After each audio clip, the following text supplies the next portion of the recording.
Meus irmãos, minhas irmãs,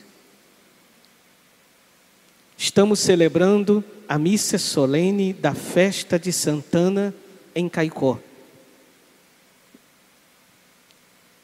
E eu pensei que talvez pudéssemos refletir nesse momento sobre esse seguinte tema: celebrar a fé em tempos de pandemia. Gostaria de convidar para que nós olhássemos para Santana como uma médica que é capaz de medicar o remédio para todos os seus males, que é seu neto. Foi tão bonito quando o padre Gleiber, essa semana, na sua pregação, domingo passado, se dirigia o tempo inteiro a Jesus como neto. Uma relação respeitosa e de intimidade. Não é assim que nós temos? Temos um Júnior na família, temos um neto. Entre tantos os netos de Santana, nós temos um neto maior, que é o filho de Maria, que é o Filho de Deus, o nosso único Senhor. Então eu gostaria de propor que nós olhássemos para Santana como uma médica que nesse tempo de pandemia está nos oferecendo o remédio para todos os males, que é Jesus, que é o amor de Deus. E para nós entendermos Santana, gostaria de convidar que a gente começasse a olhar os diversos elementos dessa missa própria de Santana. Na antífona de entrada, nós dissemos: festejamos Santana e São Joaquim, pais da Virgem Maria. Deus lhes concedeu a bênção prometida a todos os povos. Ou seja, Deus concedeu a eles a bênção prometida a todos os povos. Qual foi a bênção? Por meio de sua filha, nos veio aquele que é a bênção maior. Quando a gente pede a bênção de Deus, a gente está pedindo a proteção de Deus, ser envolvido por Deus. E quem é que nos protege, quem é que nos envolve, senão o neto de Santana, o Filho de Deus. Por isso, a primeira coisa que eu proponho é sentir-se abençoado nesse tempo de pandemia. Por pior que seja o cenário, já passamos dos 92 mil, não é isso? Passamos dos 92 mil casos de mortos. Graças a Deus, o número das pessoas que se recuperaram é um número muito grande. Nós trazemos uma angústia, olhando para algumas cidades aqui do Seridó, como Serra Negra, Jardim de Piranhas e próprio Caicó, mas sobretudo Jardim de Piranhas, uma cidade com menos de 15 mil habitantes, já passou de 700 casos comprovados. 13 ou 14 óbitos até o dia 31. Número alto para a nossa realidade. Sentir-se abençoado nesse momento, como é possível? A gente se sente abençoado porque a gente não está só. Ele está conosco. A bênção de Deus não é a garantia de que tudo vai sair do nosso jeito. A bênção de Deus significa dizer que Deus está do nosso lado em todos os momentos, na alegria e na tristeza, na saúde e na doença. A oração que nós rezamos, própria da festa de Santana e São Joaquim, pedia que alcancemos a salvação prometida a vosso povo. E eu digo que talvez mais do que alcançarmos a salvação, a gente precisa se deixar ser alcançado pela salvação. Porque muitas vezes Deus está vindo ao nosso encontro e nós estamos saindo em outra direção. Alcançar a salvação é permitir que a salvação nos alcance, como alcançou Santana, São Joaquim, Maria, José. É deixar que Deus entre na nossa vida. É se sentir nesse momento, minha gente, alcançado pela salvação. Há 2 dias atrás, nós celebramos a festa de Santo Inácio de Loyola. Eu sou muito suspeito de falar de Santo Inácio. Já fui acusado de ser jesuíta pelos meus confrades, mas eu sou de espiritualidade inaciana. E Santo Inácio de Loyola, mestre espiritual, na introdução aos seus exercícios, ele diz: Não é o muito saber que sacia e satisfaz a alma, mas o saborear e sentir as coisas internamente. Um tempo como esse, minha gente, é tempo para a gente saborear e sentir internamente que Deus está conosco. Que muitas vezes na amargura da vida, no sofrimento, na dor da vida, como nós estamos escutando tantas dores, tantos clamores, não escuta quem não quer, sentir que há um sabor da vida. E esse sabor é dado por Deus. Ele está conosco. Há um bonito filme que se chama O Tempero da Vida. E todas as vezes que eu vejo aquele filme, O Tempero da Vida, eu me pergunto, o que é que tempera a nossa vida, se não Deus? Tempero é o que dá sabor à comida. A comida ela não é boa, não é porque ela é rara. Você pode comer caviar, mas se tiver mal temperado, mas se você come um arroz com feijão, com ovozinho frito bem temperado, é o tempero que dá o sabor. E é isso que Santo Inácio nos convida, nos momentos de dissabores, sentirmos o sabor de Deus. O sabor de Deus. Vocês pensam que Santana teve uma vida fácil? Santana e São Joaquim, assim como Maria e José, faziam parte daquele grupo dos anauins. O que eram os anauins? Os pobres de Javé, aqueles que tinham perdido tudo. E perder tudo não é fácil. A pandemia tem mexido com a gente porque tem feito a gente perder muita coisa. Perde a segurança, perde o apogeu da festa de Santana, perde tanta coisa. Mas os anauins é aqueles que tinham perdido tudo, só não tinham perdido a fé em Deus. Um momento como esse, minha gente, é momento para a gente dizer, o que é que nos sustenta? O que é que nos faz estar aqui como Santana esteve? E aí, não tem outra resposta, não é Santana, é o neto. A gente quer aprender com Santana a encontrar no neto esta razão da nossa alegria, que faz a gente balançar, mas não cair, faz a gente envergar, mas não quebrar. A primeira leitura de hoje, tirada de Eclesiástico 44, diz, falando daqueles que nos precederam, daqueles homens e mulheres sábios que nos precederam, diz o Eclesiástico, seus descendentes permanecem fiéis às alianças, e graças a eles também seus netos. O neto de Santana é a prova de que Deus é fiel. Entre a promessa do Messias e a chegada de neto, como nos diz Padre Gleibe, se passaram mais de 1000 anos. Esperar por 1000 anos, minha gente, tem que ter muita fé. Sobretudo nós que vivemos numa cultura do imediato, a gente não dá conta de viver isso. Mas Deus, minha gente, é como chuva no sertão. Tarda, mas não falha. E toda vez que eu cito isso, eu lembro do Dom da Paz, Dom Helder Câmara. Dom Helder dizia, Deus nunca tarda, somos nós que somos avexados. O avexado, diz o povo, come cru e passa fome. É preciso muitas vezes saber esperar pelas demoras de Deus. Porque as demoras de Deus são pedagógicas. Mas quem soube esperar em Deus, viu o neto.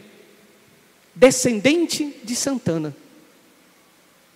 E Santana é descendente do neto. Porque ela só é tudo isso por causa do neto. Se o neto de Santana não fosse o filho de Deus, ela seria mais uma avó. No mínimo seria apenas a minha avó. Não seria a nossa avó.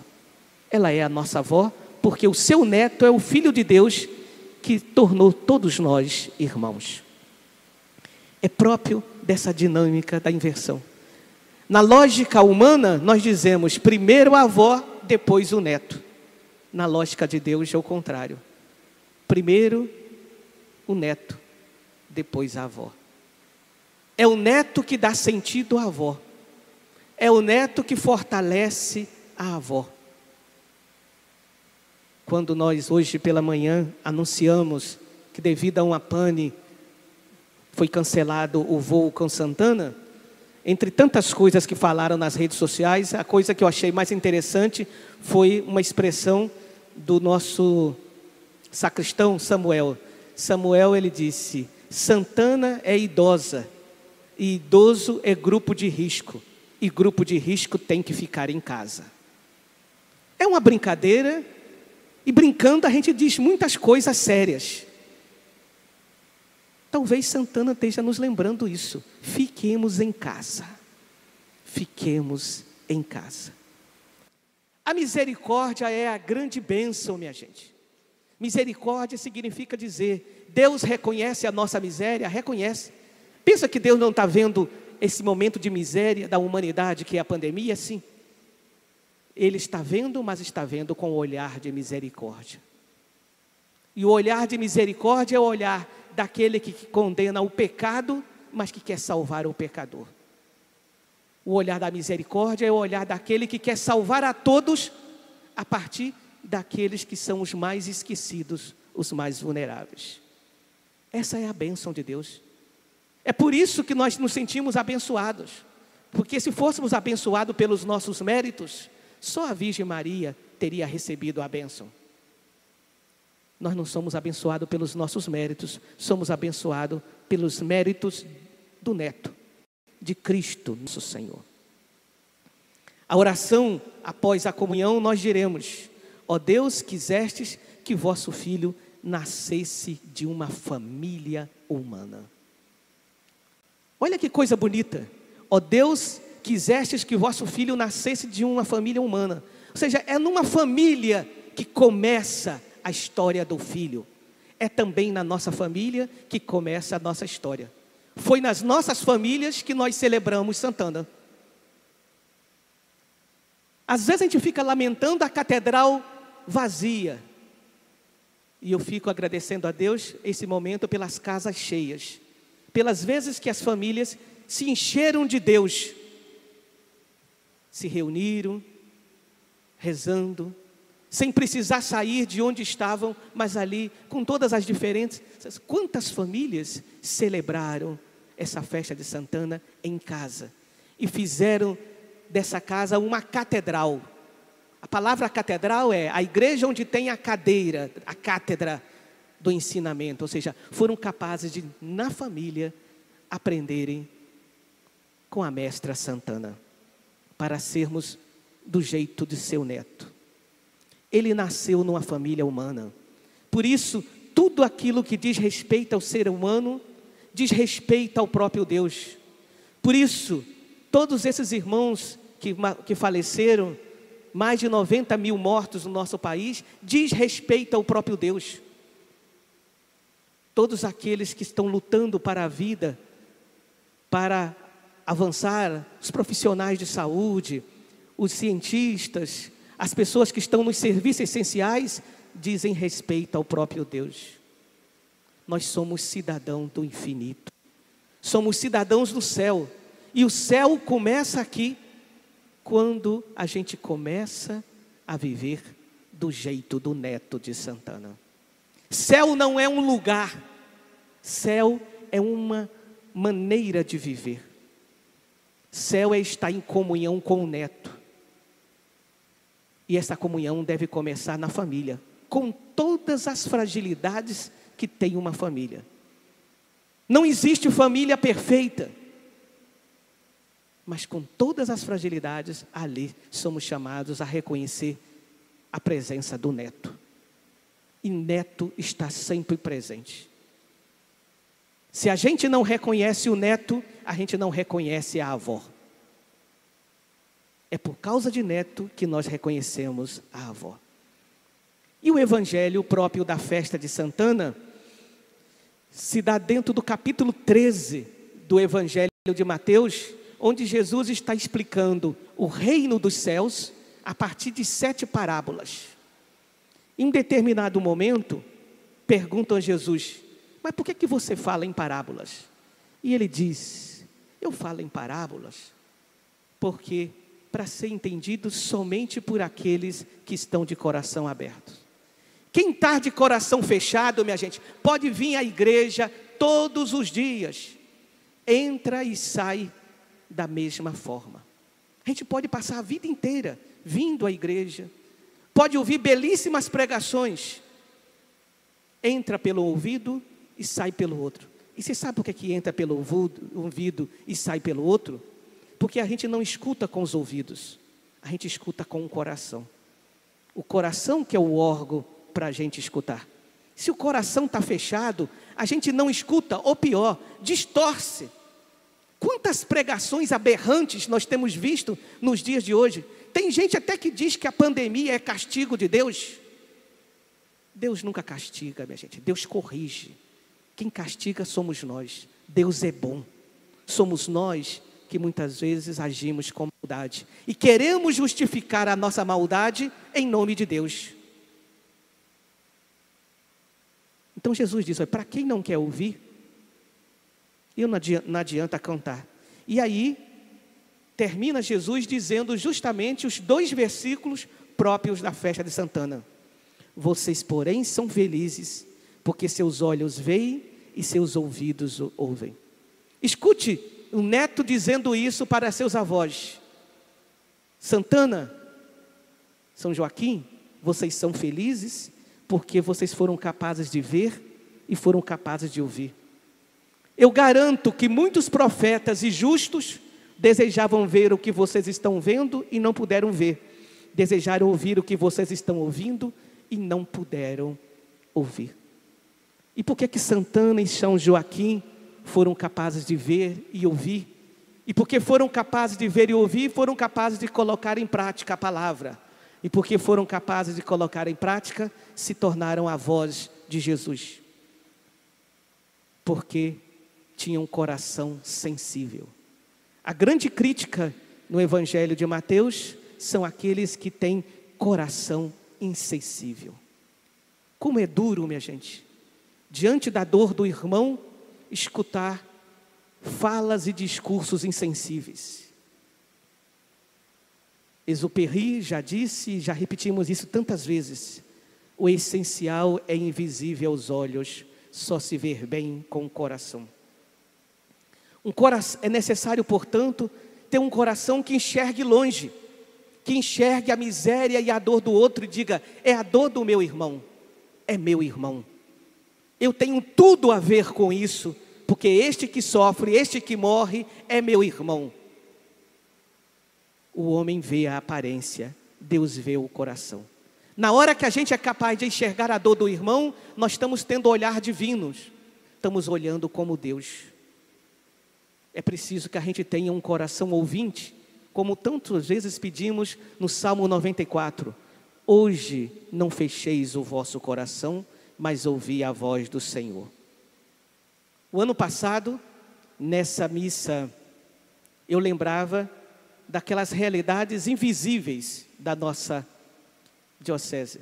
Situações que estão aí aos nossos olhos e a gente faz de conta que não vê. E fizemos até um gesto simbólico com George, que participa da nossa igreja. Se tem uma coisa que eu senti falta este ano na festa de Santana, foi da presença de George. Não é a mesma coisa a festa de Santana sem George, caminhando no meio da gente, oferecendo rifa. Padre Elcivando diz que vai ter até prejuízo nas rifas, porque George não estava lá. Com aquela simpatia, com aquela alegria, alguém que é da APAI. E nós demos um gesto. Ontem eu dizia, na hora que cantávamos o hino de Santana, que eu não consigo olhar para São Joaquim sem me lembrar de George. Este ano eu queria terminar não falando dos invisíveis, mas querendo falar dos visíveis. E hoje eu gostaria de terminar esse momento lembrando os profissionais de saúde, que visivelmente estão dando a sua vida e o seu sangue, trabalhando contra todos os obstáculos. E quantos profissionais de saúde? E quando eu falo profissionais de saúde, estou falando de médicos, enfermeiros, mas falo de todo mundo. Porque não adianta ter o médico e o enfermeiro se o hospital está sujo, se a faxineira não limpou. Nesta hora, cada um, nas diversas papéis, são todos importantes. E vejam como é importante o papel de uma faxineira no momento que nós estamos com condições máximas de higiene.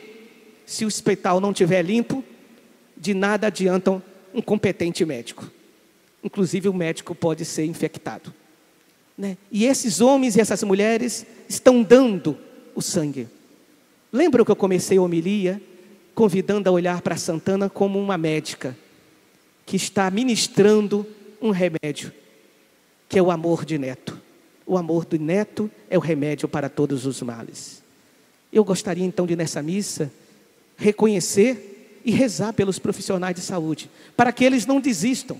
A gente não faz ideia o desgaste humano que essas pessoas estão vivendo, cuidando de pessoas e ao mesmo tempo que você cuida, vendo algumas pessoas tendo que partir. O risco que estão colocando a sua vida, o risco que colocam a vida das pessoas que amam, porque eles também podem transmitir contágio. É um grau de estresse que a gente não faz ideia. O grande problema, minha gente, é que a dor da gente não aparece no jornal. E muitas vezes os que aparecem no jornal, bem, nunca deveriam aparecer. Então eu gostaria de terminar com um pequeno texto de Rubem Alves, num livro que ele escreveu, chama-se O Médico, onde ele fala dos profissionais de saúde.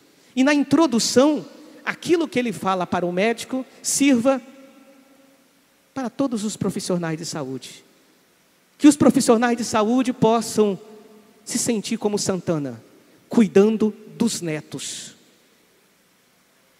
Não se esqueçam, por mais estressante que seja, cada um que está ali é imagem do neto. Você que cuida, cuide como o neto. E cuide daquele outro como o neto também. Ou seja, cuide no Espírito de Jesus, mas reconheça naquele que está sendo cuidado, o próprio Jesus. Assim fez Santana. Ao mesmo tempo que ela recebia de Jesus, ela cuidava de Jesus. Então disse Rubem Alves na introdução do seu livro: instrumentos musicais existem não por causa deles mesmos, mas pela música que podem produzir.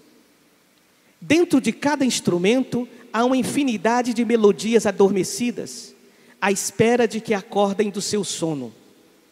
Quando elas acordam e a música é ouvida, acontece a beleza, e com a beleza, a alegria.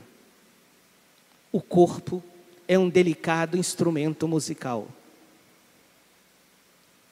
É preciso cuidar dele para que ele produza música.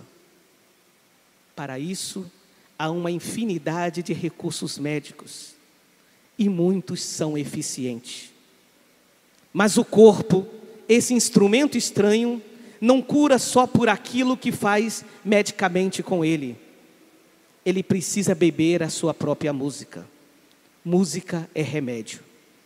Se a música do corpo for feia, ele ficará triste. Poderá mesmo até parar de querer viver. Mas se a música for bela, ele sentirá alegria e quererá viver. Em outros tempos, os médicos e as enfermeiras sabiam disso. Cuidavam dos remédios e das intervenções físicas, bons para o corpo, mas tratavam de acender a chama misteriosa da alegria. Mas essa chama não se acende com poções químicas. Ela se acende magicamente. Precisa da voz, precisa da escuta, do olhar, do toque, do sorriso. Médicos e enfermeiras e todos os profissionais de saúde, ao mesmo tempo técnicos e mágicos, a quem é dada a missão de consertar os instrumentos e despertar neles a vontade de viver.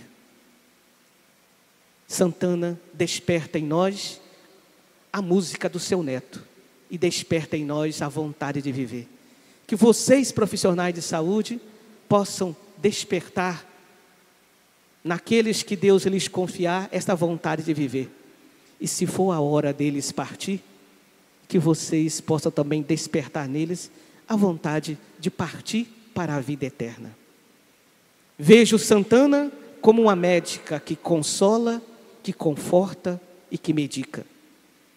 Consolar significa pôr-se no solo. Santana está ao nosso lado. Ela está ao lado de todos os enfermos. Santana conforta Confortar significa dar força. E a força não vem de Santana, vem de seu neto. Santana medica o remédio para todos os males, o amor que é seu neto. Santana é mestra. É isso que ela aprendeu da sabedoria que veio do alto. Foi isso que seu coração sensível foi capaz de captar e permitiu ela ver o que outros olhos não viram, o que outros ouvidos não ouviram e que seus outros olhos não viram. E ela quer nos ensinar. Que Santana nos ensine nesse tempo de pandemia. No final da nossa missa, Padre Alcivan teve uma ideia muito bonita, um gesto simbólico, de fazermos uma procissão diferente. Calma, deixa eu explicar, antes que já tenha 60 mil pessoas na rua. Nós pensamos em fazer uma procissão diferente. Nós vamos levar 2 pequenas imagens de Santana aos 2 hospitais, para que a presença dessa imagem possa ser um sinal àqueles que estão trabalhando e àqueles que estão precisando ser cuidados, de que a mestra diz: meu neto está aqui, você não está só. Ele é o único remédio para todos os males. Que assim seja.